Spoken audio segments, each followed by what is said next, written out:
and instinct. And it was really exciting for me to kind of venture into that. And so if you're a little confused about what's going on, I apologize.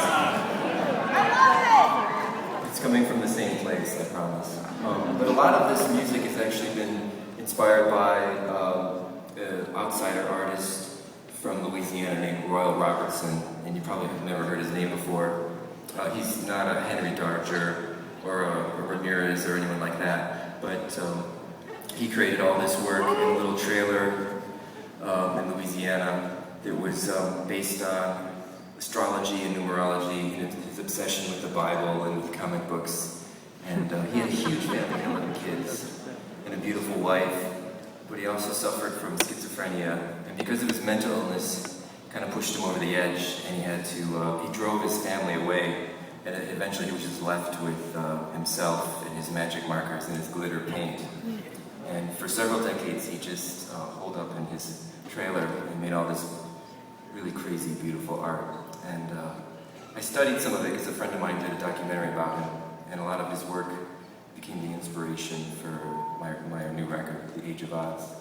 And some of the images that you're seeing tonight are taken from Royal Robertson's paintings and drawings.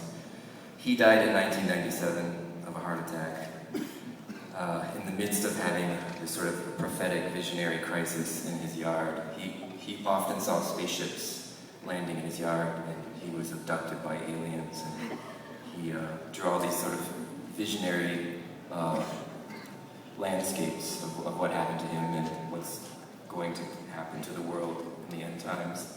But his work is very cosmic and obsessed with the other world, the afterlife, astrology and outer space. But it's also really obsessed with the interior world, because he was really poor and always hungry, always wondering if he could pay the bills.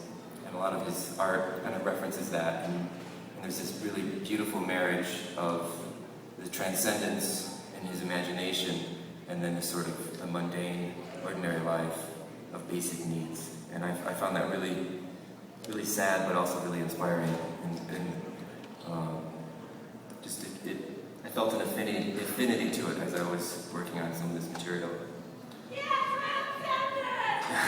This is probably really boring to all of you, but I thought I should share it maybe to contextualize. And this next song